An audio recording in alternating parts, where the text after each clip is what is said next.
আসসালামু আলাইকুম গাইজ, কি অবস্থা? কবির ভাই নতুন একটা ভিডিও নিয়ে আবার আপনাদের সামনে। আজকে মালয়েশিয়া সম্পর্কে একটা আপডেট, একটা ইনফরমেশন আমি আপনাদেরকে দিতে চাচ্ছি। আসলে আমরা অনেকেই গ্রামে থাকি বা অনেকেই বাংলাদেশের বিভিন্ন প্রত্যন্ত অঞ্চলে থাকে।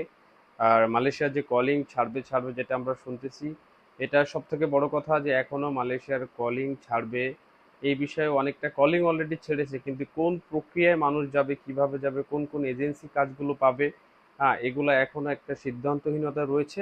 এই জন্য আপনাদের উচিত দেখে শুনে মানুষের সাথে লেনদেন করা। আর সব থেকে বড় কথা আমি আজকে আপনাদেরকে ক্লিয়ার করতে চাই, মালয়েশিয়ার অন্য একটা প্রদেশে অলরেডি কলিং চালু হয়েছে, বিভিন্ন এজেন্সি বাংলাদেশ থেকে লোক পাঠাচ্ছে। আর এগুলো তিনটা সেক্টরে। আর সাবা সারওয়াক নাম করে যে প্রদেশটা আছে মালয়েশিয়ার ভিতরেই, মালয়েশিয়ার স্বায়ত্তশাসিত একটা প্রদেশ। আর সেখানে অলরেডি মালয়েশিয়ান সরকার অলরেডি সেখানে কলিংয়ে লোক নিচ্ছে। সো আপনারা যেখানে বই জমা দিবেন দেখে শুনে জমা দিবেন। আর মূল যে মালয়েশিয়ার কার্যক্রম, মূল যে কলিং ভিসা, সেটা এখনো ক্লিয়ারলি কোনো কিছু সম্ভব হয়নি।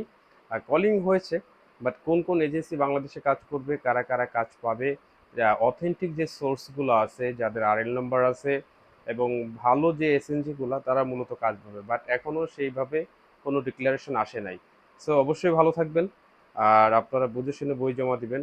শুধুমাত্র সাবা সারওয়াক নাম করে যে প্রদেশটা আছে সেখানে লোক যেতে পারতেছে। আল্লাহ হাফেজ। আর কবির ভাই, আমার পেজে নতুন হয়ে থাকলে অবশ্যই সাবস্ক্রাইব করবেন এবং শেয়ার করবেন, অন্যদেরকে দেখার সুযোগ করে দিবেন। আল্লাহ হাফেজ।